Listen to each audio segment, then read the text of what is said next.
अब हम आपको यह बताएंगे कि हाउस द जोश वाले नारे से क्या एग्जाम के डर को समाप्त किया जा सकता है। आज प्रधानमंत्री नरेंद्र मोदी ने देश के तमाम छात्रों के मन से परीक्षा के डर को खत्म करने के लिए एक संवाद किया। दिल्ली के तालकटोरा स्टेडियम में हुए इस 88 मिनट के संवाद ने देश के करोड़ों छात्रों के अंदर जोश भरने का काम किया है। आज प्रधानमंत्री मोदी ने छात्रों को बताया कि कैसे परीक्षा के तनाव को दूर किया जाए, कैसे आत्मविश्वास बढ़ाया जाए और कैसे पढ़ाई पर ध्यान केंद्रित किया जाए। ज्यादातर छात्र और उनके माता पिता ये समझ लेते हैं कि परीक्षा के परिणाम ही जीवन में सफल या असफल होने का अंतिम पैमाना है। प्रधानमंत्री मोदी ने माता पिताओं को ये सलाह दी कि वो अपने अधूरे सपनों को अपने बच्चों पर न थोपें। हालांकि ये काम इतना आसान भी नहीं है, क्योंकि एक स्टडी के मुताबिक देश के 66% छात्रों ने यह स्वीकार किया है कि उनके माँ बाप उन पर अच्छा प्रदर्शन करने के लिए दबाव डालते हैं।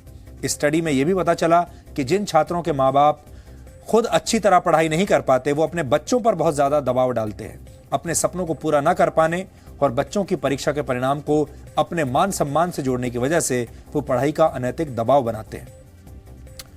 लेकिन अगर प्रयास किया जाए तो इन परिस्थितियों पर विजय प्राप्त की जा सकती है। आज प्रधानमंत्री मोदी ने जो संवाद किया है वो हमारे देश के करोड़ों छात्रों और उनके माता पिता का नजरिया बदल सकता है।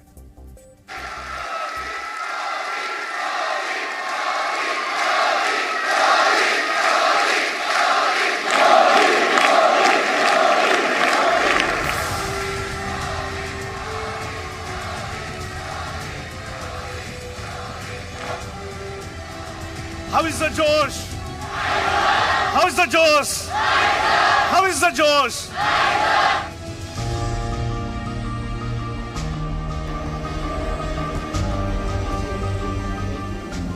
परीक्षाएं जीत और हार का प्रश्न नहीं है। परीक्षाएं जीवन और मृत्यु का प्रश्न नहीं है। यह सिर्फ आपकी तैयारियों के मूल्यांकन का एक उत्सव है। आज इस विचार के साथ प्रधानमंत्री नरेंद्र मोदी ने देश के करोड़ों छात्रों से एक बार फिर संवाद किया। महोदय, हमारे पेरेंट्स और हमारे टीचर्स का हमारे ऊपर कुछ ज़्यादा ही उम्मीद रहती है, जिसके वजह से हमारे ऊपर बहुत प्रेशर भी रहता है। महोदय, मुझे लगता है आपका भी हाल कुछ हमारे जैसा है।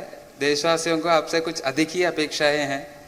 प्रधानमंत्री जी, आप हमें बताइए, आप इस एक्सपेक्टेशंस के साथ कैसे डील करते हैं और हम इसके साथ कैसे डील करें? धन्यवाद। आप केरल से हैं, लेकिन मुझसे भी ज्यादा अच्छी हिंदी बोल रहे हैं।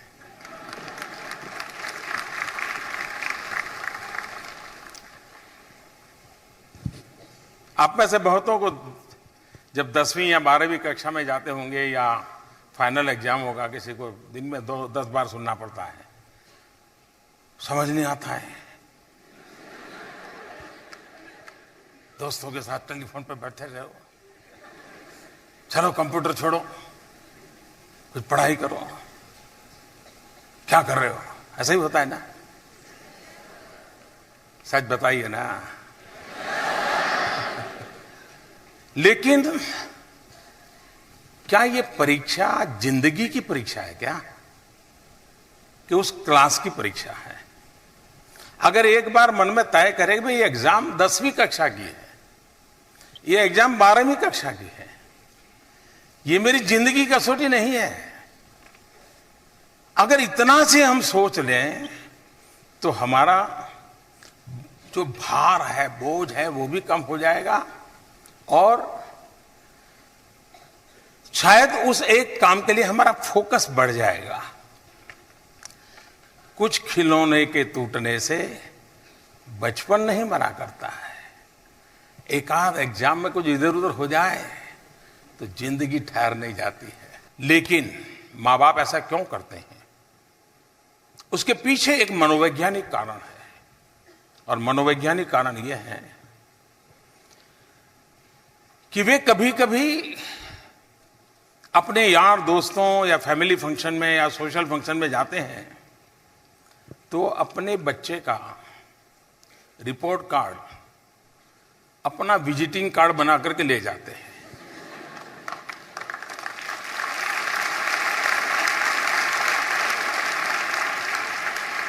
ये सबसे बड़ी समस्या की जड़ है कि उनको सोसाइटी में मेरा बेटा ये किया, मेरे बेटे ने किया, मेरे बेटे बस इशू को लेके घूमते रहते हैं। बहुत सारे स्टूडेंट्स घर से दूर रहकर पढ़ाई करते हैं।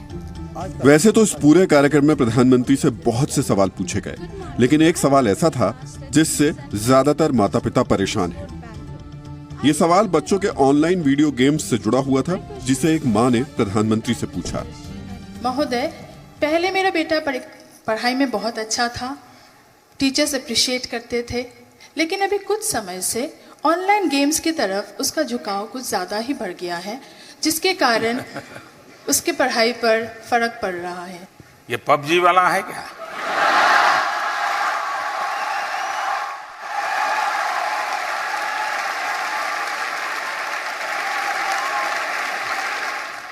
ये समस्या भी है, समाधान भी है। टेक्नोलॉजी का उपयोग हमारे एक्सपांशन के लिए होना चाहिए, मेरे विस्तार के लिए होना चाहिए। एक नई ऊर्जा प्राप्त करते हैं। अब प्रधानमंत्री का वो योग मंत्र भी सुन लीजिए, जिससे आप परीक्षा के दौरान तनाव कम कर सकते हैं। जिंदगी का मतलब ही होता है गति। डिप्रेशन अचानक नहीं आता है, ये बहुत एक लंबी प्रोसेस होती है। कुछ नहीं, आप हो सके तो हॉस्टल के बाहर जाइए, किसी पेड़ पे नीचे अकेले बैठिए और एक नोटबुक ले जाइए, उस कागज पे सारी घटना का वर्णन लिख दीजिए, लिखते चले जाइए। क्या हुआ, कैसे हुआ, किसने क्या कहा, खुद को क्या लगा, सारा जितना जैसे एक फिल्म दिखती है सही सारा लिखते चले जाइए। फिर उसको पढ़िए मत, वहीं पर उसको फाड़ के जेब में टुकड़े डाल दीजिए। स्वच्छ भारत